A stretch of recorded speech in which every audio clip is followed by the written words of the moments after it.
সিফাত আছে, কিছু গুণ আছে। যত অবস্থায় সৃষ্টি হোক না যত আরতি সৃষ্টি হোক না যত কঠিন অবস্থার মধ্যে স্বীকার না কেন, মমিন তার এই গুণগুলোর মধ্যে সবসময় বিদ্যমান হয়। এই গুণগুলো তার মধ্যে থাকে। এটা একজন মমিনের সিফাত, একজন ইমানদারের সিফাত। এরকম কিছু গুণ, এরকম কিছু বৈশিষ্ট্য আল্লাহ তাআলা একটি আয়াতের মধ্যে, সূরা ফাতিহার একটি আয়াতের মধ্যে বর্ণনা করেছেন। এখানে মোটামুটি আল্লাহ তাআলা তিনটা গুণের কথা বলছেন। এই গুণগুলো স্বাভাবিকভাবে একজন মুমিনের জীবনে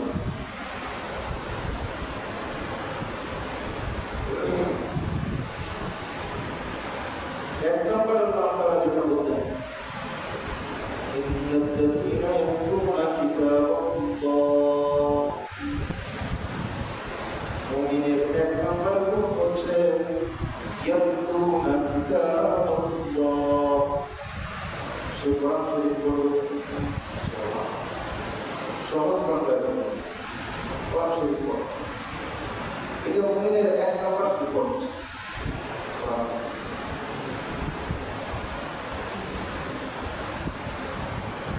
কোরআন পড়লে তার ফজিলত ব্যাপারে কোরআন এবং হাদিসে অসংখ্য বর্ণনা আছে। ফজিলতের ব্যাপারে অনেকে মনে করে বা অনেকে বলে থাকে কোরআন না বুঝে পড়লে সওয়াব। এটা একটা ভুল কথা। কোরআন বুঝে পড়লেও সওয়াব, কোরআন না বুঝে পড়লেও সওয়াব। কোরআন পড়লেও সওয়াব, কোরআন শুনলেও সওয়াব।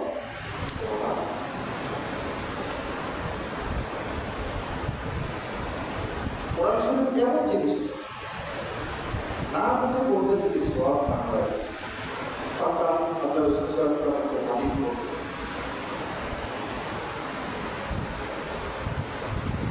দেখেন, এখানে একটু চিন্তা করলে আপনারা নিজেরাই বের করতে পারেন। আলিফ লাম মিম,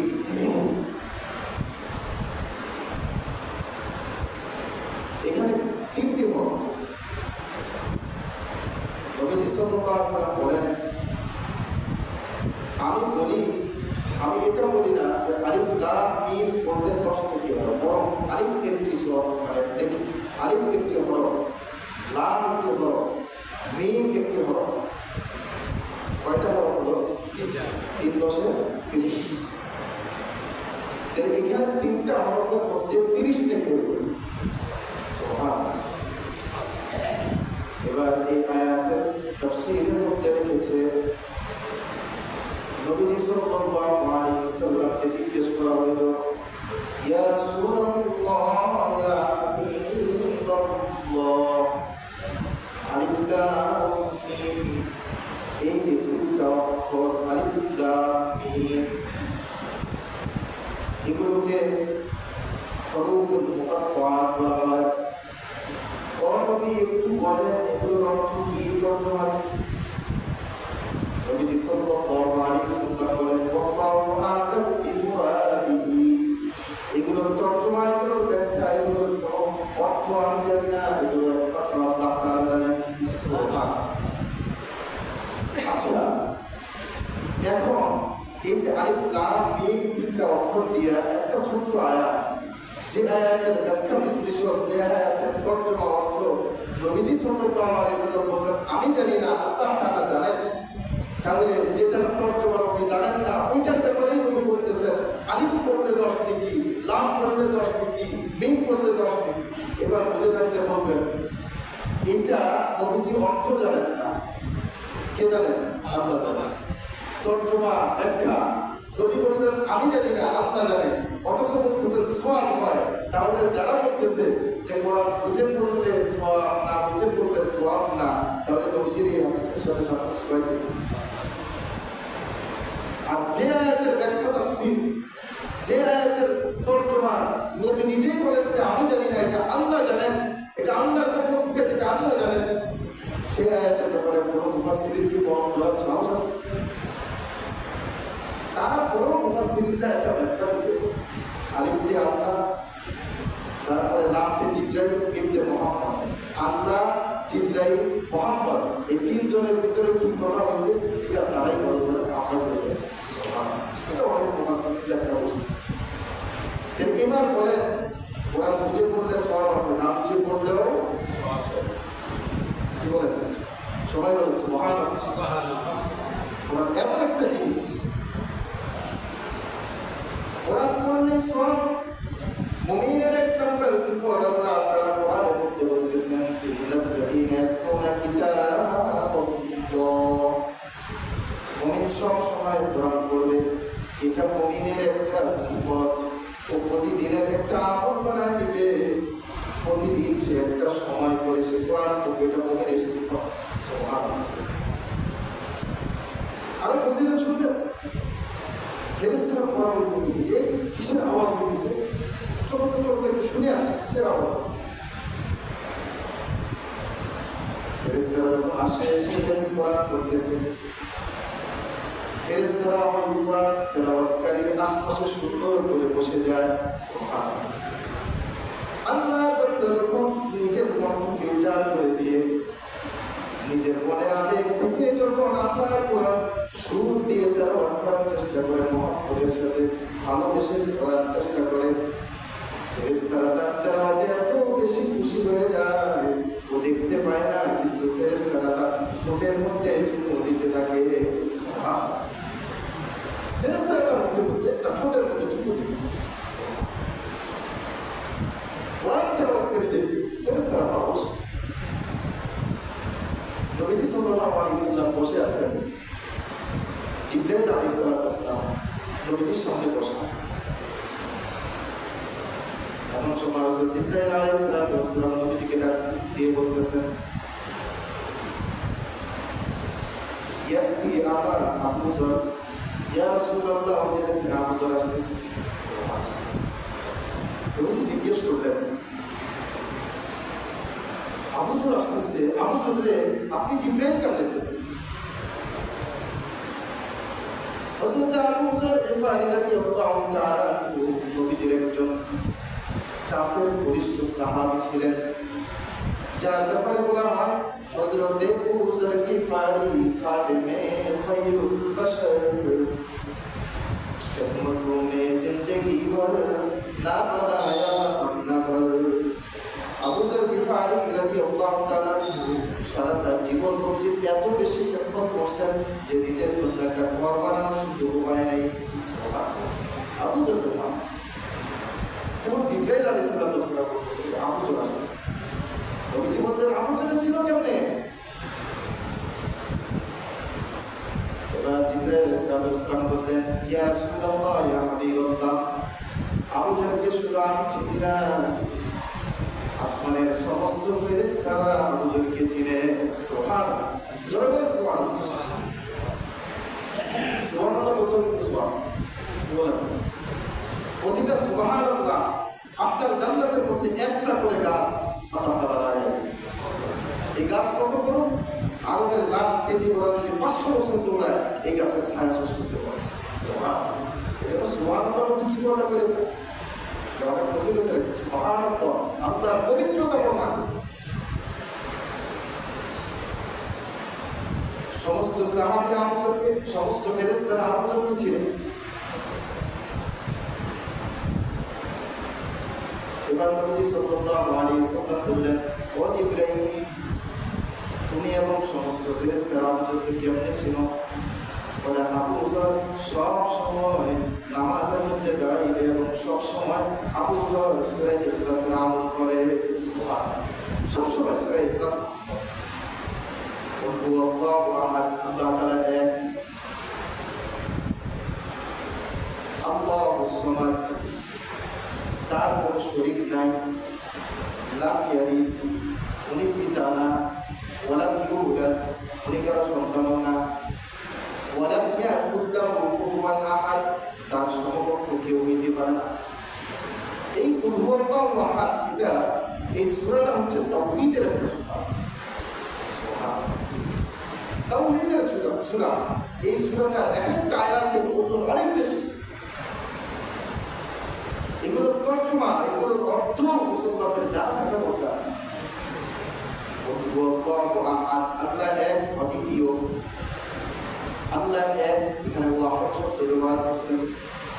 আহাদ ব্যবহার করতে পারতেন, আহাদ মানে, কিন্তু আহাদ ব্যবহার করছেন, ওয়াহেদ ব্যবহার করতে পারতেন।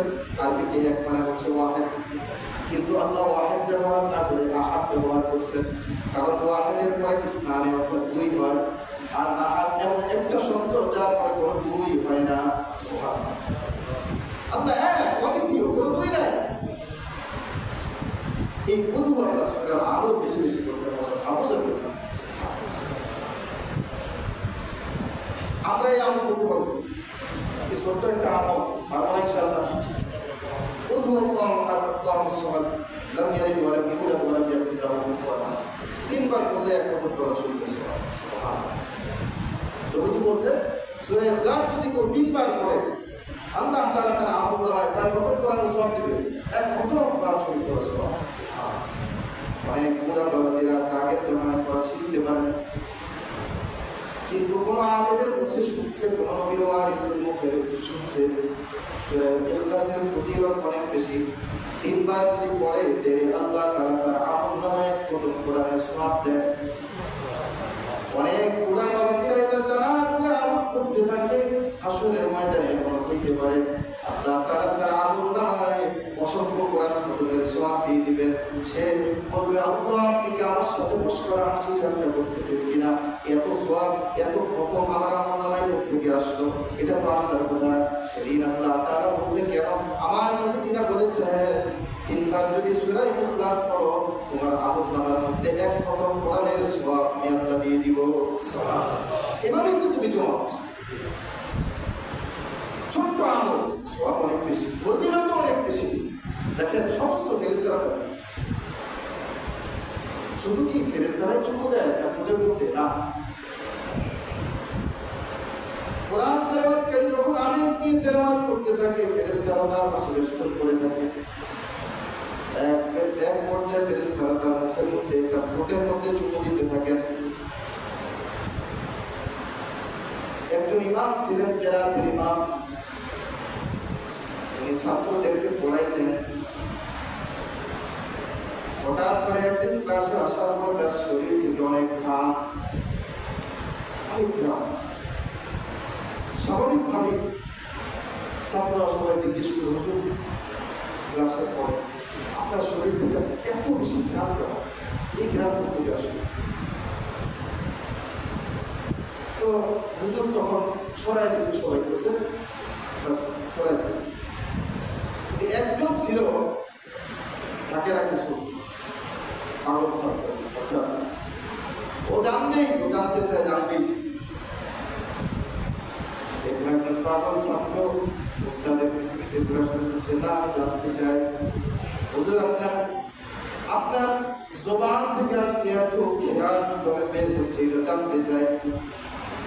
শেষ পর্যন্ত হুজুর তার কাছে বলতে বাধ্য হইলেন, আমি স্বপ্নে দেখি নবীজি সাল্লাল্লাহু আলাইহি ওয়াসাল্লাম আসলেন, এসে বলতেছে তুমি কোরআন পড়ো এবং পড়াও এত সুন্দর করে, আমার কাছে এত বেশি ভালো লাগে, আয়া তুই আমার কাছে একটু আয়, তোর ঠোঁটের মধ্যে আমি একটু চুমু দেই। নবীজি সাল্লাল্লাহু আলাইহি ওয়াসাল্লাম আপনার ঠোঁটের মধ্যে চুমু দিয়েছে, আপনার ঠোঁট থেকে ইসলাম করে বিরাজ। কোরআন পড়লে মর্যাদা বাড়ে না কমে? ফজিলত তো যা আছে আছে, ফেরেশতাদের কাছে প্রিয় হয়ে পাওয়া যায়। নবীজি সাল্লাল্লাহু আলাইহি ওয়াসাল্লাম শব্দ মাধ্যমে এসে চুমু দেয়, আল্লাহর সাথে সম্পর্ক হয়। যে ব্যক্তি কোরআন বেশি বেশি পড়ে, কোরআনকে বলা হয় কালামুল্লাহ, অন্য অন্য বইকে বলা হয় কিতাবকে বলা হয় কিতাবুল্লাহ, আর কোরআনকে বলা হয় কালামুল্লাহ। কালাম মানে কথা, অর্থাৎ আল্লাহর কথা। কোন ব্যক্তি যখন নামাজের মধ্যে দাঁড়ায় কোরআন পড়ে, সে যেন আল্লাহ তাআলার সাথে কথা বলতেছে। সুবহানাল্লাহ। আল্লাহ তাআলা প্রতিটা কথা উত্তর দিতে পারে। হচ্ছে সে কি করবে? কোরআন শুনবে।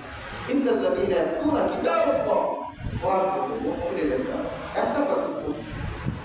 আমরা পারবো তো ইনশাআল্লাহ। আর অন্তত সূরা ইখলাসটা তো পড়তে পারবো, কি বলেন? যদি আমরা যারা কোরআন পড়তে পারি না, অন্তত হাঁটতে চলতে সূরা ইখলাসটা পড়তে পারবো। ফজিলত অনেক বেশি। এখানে আল্লাহ তাআলা ব্যবসার কথা কিন্তু বলছেন। তিজারাতান লান তাবুর, ইয়ারজুনা তিজারাতান লান তাবুর, অর্থাৎ এমন ব্যবসা যেটার মধ্যে কোনো ক্ষতি নাই। আর ওরা ব্যবসায় খুব পারদর্শী ছিল, এজন্য আল্লাহ ব্যবসা দিয়ে তাদের উদাহরণ হচ্ছে যে দেখো তোমরা তো সবসময় দুনিয়ার ব্যবসা করো, তা আমি তোমাদেরকে আখিরাতের একটা ব্যবসা করবো, যেই ব্যবসার মধ্যে কোনো লস নাই, লস কোনো মানে এখানে লসের কোনো আইটেমই নেই, কোনো প্রজেক্টই নেই, লসের কোনো মানে সুযোগই এখানে নেই।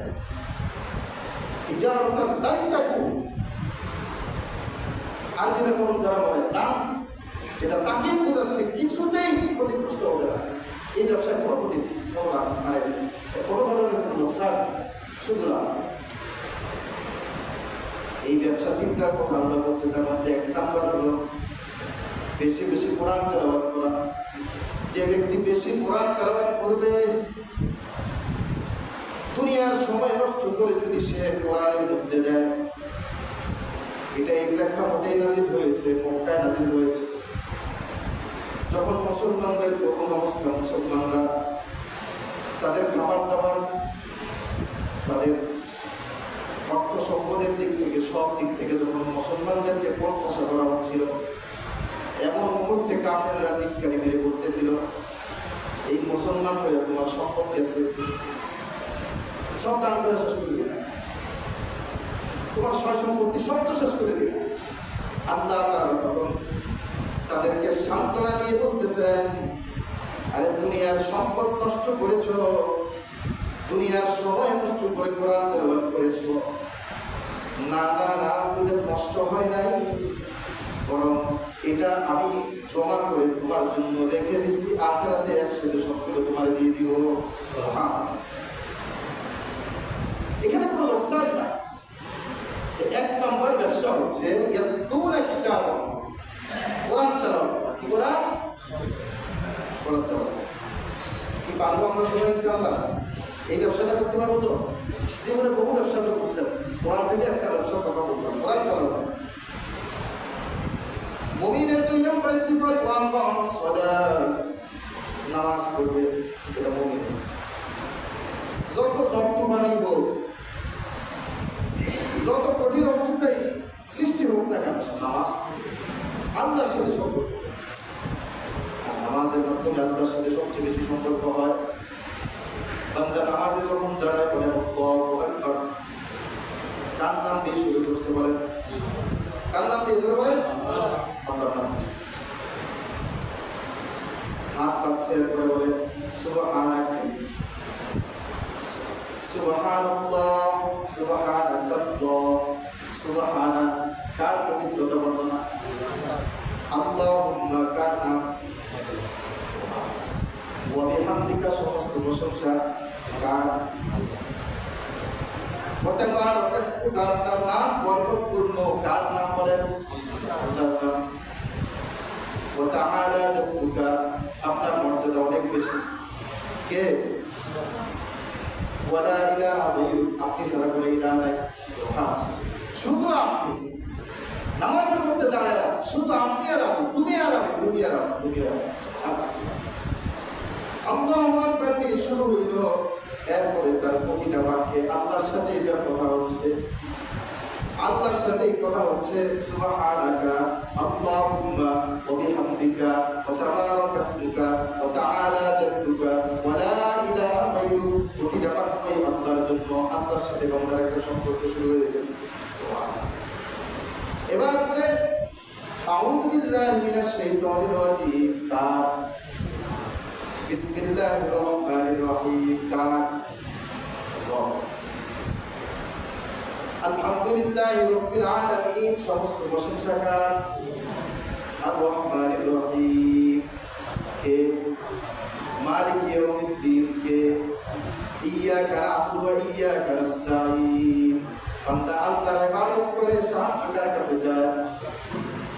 ইহদিনাস সিরাতাল মুস্তাকিম, আমাদেরকে হেদায়েতের পথ দেখান। কার কাছে যায়?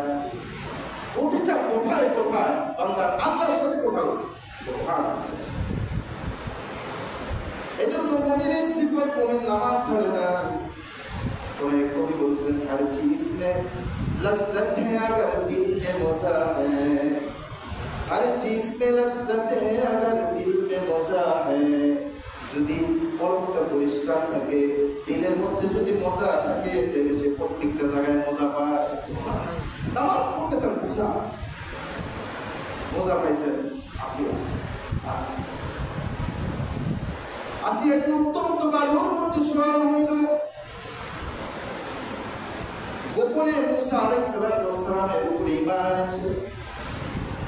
ফিরআউন খবর পাইছে, নিজেকে দাবি করে আনা রব্বুকুমুল আ'লা, আমি বড় খোদা। তো সে তার স্ত্রী মুসার উপর ঈমান এনেছে। ফিরআউনের মান-ইজ্জত সব গেছে। এই জন্য ফিরআউন আসিয়াকে এবার অনেক ভয় ভীতি দেখানো শুরু করলো। এক পর্যায়ে আসিয়া যখন মজা পেয়ে গেছে, ফিরআউনের কথা তার কানে ঢুকে না। রাজার স্ত্রী, বিশ্ব সেরা সুন্দরী ছিলেন আসিয়া, সুন্দরী এবং বুদ্ধিমতী মহিলা ছিলেন আসিয়া। ফিরআউন সিদ্ধান্ত নিলে এবার আসিয়াকে শাস্তি দিবে। উত্তপ্ত বালুর মধ্যে আসিয়াকে শোয়ায় দিল। উপরে পাথর চাপা দিয়ে রাখছে, আসিয়া যেন লড়তে না পারে। বালুর মধ্যে শুয়ে আসি, আসমানের দিকে তাকায় আসি। এক পর্যায়ে আসিয়াকে বিরস্ত করেছে, তার কাপড় চোপড় সব খুলে ফেলেছে। ডান হাতের মধ্যে পেরাক মেরেছে, তারপরে বাম হাতে, এরপরে ডান পায়ে, তারপরে বাম পায়ে, এভাবে 4টা পেরাক মেরেছে আসিয়ার শরীরের মধ্যে। আসিয়াকে ডাক দিয়ে বলতেছে, আসিয়া তুমি মুসার খোদা করে ঈমান এনেছো, ওটা বাদ দাও, তাড়াতাড়ি আমার উপরে ঈমান আনো, নাইলে তোমাকে এখানে শেষ করে দিব। পাথর আনতে গেছে আসিয়াকে নিক্ষেপ করবে, এমন সময় আসিয়াটা রবের সাথে কথা বলা শুরু করছে। ইয ক্বালাত রব্বি বিনি ইনদাক, ও মালিক। ফিরআউনের সাথে কথা বলতে মজা লাগে না? ও মালিক, দেখেন না আমাকে বিবস্ত্র করে ফেলছে, আমাকে বিবস্ত্র করেছে, আমি উলঙ্গ হয়েছি তো আপনার জন্য। ও মালিক, আমার হাতের মধ্যে, দুই হাতের মধ্যে পেরাক মেরেছে, পায়ের মধ্যে পেরাক মেরেছে। ও মালিক, আপনি ছাড়া আমার আর কেউ নাই। রব্বি বিনি ইনদাক, ইনদাক, এই কথাটার গভীরতা অনেক বেশি। ও মালিক, এখানে আপনি আর আমি, আপনি আর আমি, তুমি আর আমি ছাড়া কেউ নাই। ওদের সাথে কথা চলতেছে। ও মালিক, আপনার কাছে আমার জন্য বানান, আপনার কাছে আমার জন্য বানান। এখানে আল্লাহর সাথে কথা চলতেছে। জান্নাত পরে আপনার জন্য, আপনার কাছে আমি, এরপরে এই জান্নাত, আমার জন্য জান্নাতে আপনি একটা ঘর বানান। আল্লাহ তাআলা বলে, আসিয়া, ও যে পাথর আনতে গেছে তোমার মারার জন্য, তোমাকে মারবে ওরা, তোমাকে মারবে, তার আগে তোমার রূপটা নিয়ে আমি আমার জান্নাতের মধ্যে নিয়ে আসবো। সুবহানাল্লাহ। তাফসীরের মধ্যে লিখছে, জান্নাতটা দেখাই দিচ্ছে। हर चीज में लज्जत है अगर दिल में मजा है। মজা তো তখনই পাওয়া যায় যদি দিল ঠিক থাকে। প্রতিটা অঙ্গ আল্লাহর জন্য না, দিলটা আল্লাহর জন্য। এটা এই অঙ্গটা এখানে আল্লাহ তাআলা দিলের মধ্যে দুনিয়া দিয়ে বোঝাই করে রাখছে, দিলের মধ্যে দুনিয়ার মহব্বত দিয়ে করে ফেলছি। কিন্তু এই দিলের মধ্যে রাখা দরকার আল্লাহর মহব্বত, আল্লাহর ভালোবাসা। যখন এই দিলের মধ্যে আল্লাহর মহব্বত আর ভালোবাসা দিয়ে ভরা থাকবে, তখন ওই বান্দা কোরআন পড়লে মজা পাবে, কোরআন না পড়লে তার ভালো লাগবে না। ওই ইমানদার আসিয়ার মতো ইমানদার। আসিয়ার এই ঘটনাকে আল্লাহ কোরআনে রেখে দৃষ্টান্ত উপস্থাপন করেছেন, শিক্ষা উপস্থাপন করেছেন। কিয়ামত পর্যন্ত সমস্ত মানুষের জন্য শিক্ষা। দেখো, ইমানদার হইলে আসিয়ার মতো ইমানদার হও। তার দিলের মধ্যে আল্লাহর মজা ছিল, এই জন্য সে কোরআন পড়লে মজা পায়। আমাদের কোরআন পড়লে মজা আসবে তখন, দিন ভালো থাকবে যখন। এই জন্য দিন ভালো রাখতে হবে, দিন স্বচ্ছ রাখতে হবে। এটা কোরআন পড়লে মজা পাওয়া যায়। ইমানদারের দিন পরিষ্কার থাকে, ও কোরআন পড়লে মজা পায়। 2 নম্বর, ওয়াকামুস সালাত, নামাজের মাধ্যমে আল্লাহর সাথে সম্পর্ক হয়। বান্দা যত কথাই বলে নামাজের মধ্যে মজা পায়। আর কেউ দেখবেন যে কোনো খবর মারে, ফরজ নামাজের অপেক্ষা দেখবেন, মানে ফরজ নামাজটা পড়লে সে তো মসজিদে আসছে, মানে পৃথিবীর বীরত্বতম ইসলাম করে, এটা আমাকে তাড়াতাড়ি এখান থেকে ছুটি যেতে হবে। কোথায় যাবে? তার কাজ আছে দোকানের সামনে গিয়ে আড্ডা মারবে। উনি অনেক ব্যস্ত, ওনার দোকানের সামনে যা খেলা দেখতে হবে, আড্ডা মারতে হবে, বাড়িতে যে একটু ঘুমাইতে হবে। কিন্তু মসজিদে থাকলে ওনার যত জ্বালা পড়া সমস্যা। আপনারাই বলেন, মসজিদে থাকলে ভালো লাগবে কাদের? ইমান পরিপূর্ণ আছে যাদের। এতক্ষণে এটা বুঝলাম কিনা? আর জিসকে লজ্জত है अगर दिल में मजा हो, যদি দিলের মধ্যে মজা থাকে তাহলে নামাজে মজা লাগে। যদি দিলের মধ্যে মজা থাকে তাহলে কোরআন তেলাওয়াতে মজা লাগে। আবার যদি দিলের মধ্যে মজা থাকে তাহলে মসজিদে আসলে মজা লাগে। এইরকম রহমতের জায়গা কি আর কোথাও আছে? কিন্তু দেখবেন যে এক দলের ভিতরে ওই শুরু হয়ে সবাই তো ইমানদার, পরিপূর্ণ ইমানদার সবাই। ওই জন্য ওই ব্যক্তিগুলোদেরকে, ওদের ব্যাপারে আমার রাগ করা যাবে না।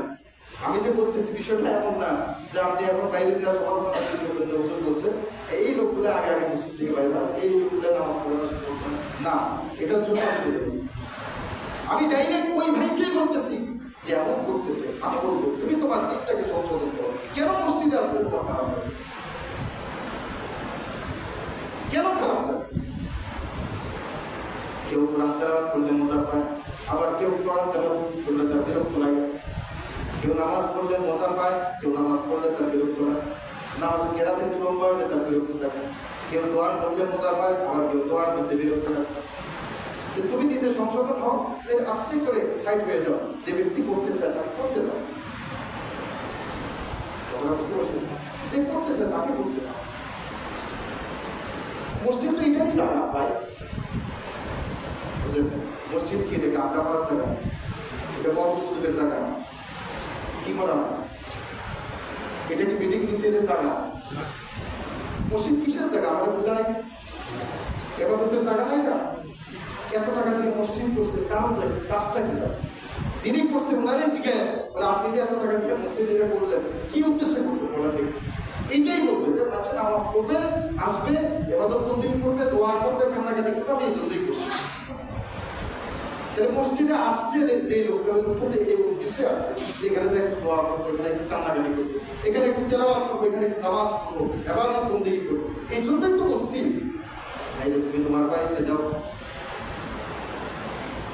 কি বলেন? এই কথা কষ্ট পাইলেন নাকি?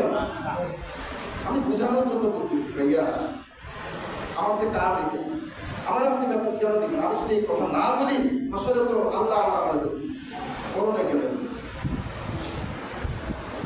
এই জন্য আমার বলার কাছে আমি বললাম, মসজিদ হলে এবাদতের জায়গা, এখানে আসলে আপনার অস্থিরতা কেন সৃষ্টি হচ্ছে? তাহলে আপনার দিলের মধ্যে রোগ আছে, দিলের মধ্যে সমস্যা আছে, রোগ আছে। কারণ মসজিদ তো এবাদতের জায়গা, এখানে আসলে এবাদতই করবে, দোয়া করবে, কান্নাকাটি করবে, নামাজ পড়বে, এই তো।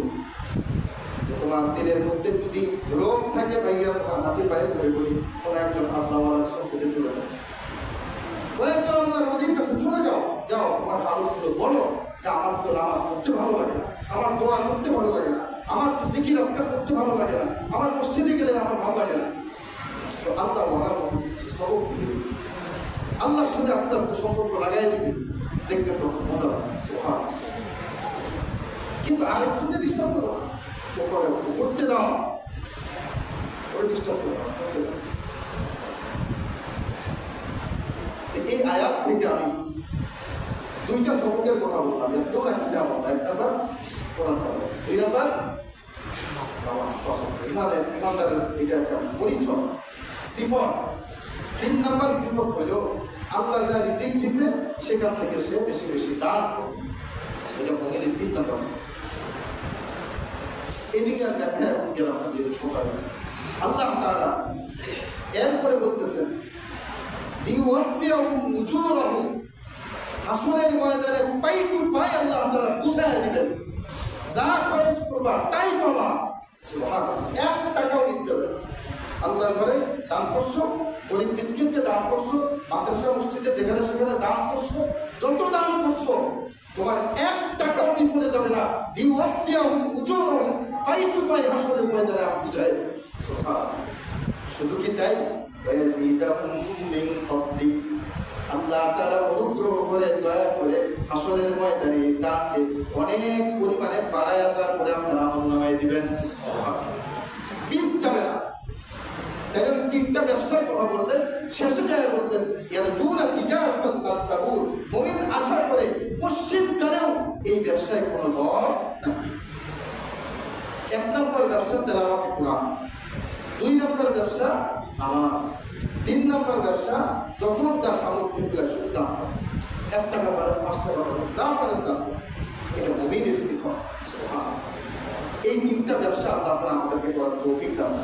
এই ব্যবসাগুলোর কোনো লস নাই, বিচার অর্থাৎ দান তাবু কোনো লস নেই। আখিরাতে পাই টু পাই পাবেন, আল্লাহ তাআলা অনেকগুলো বৃদ্ধি করে তারপর আল্লাহ তাআলা আমাদের সবাইকে এই কথাগুলো বুঝবার আমল করার তৌফিক দান করুন।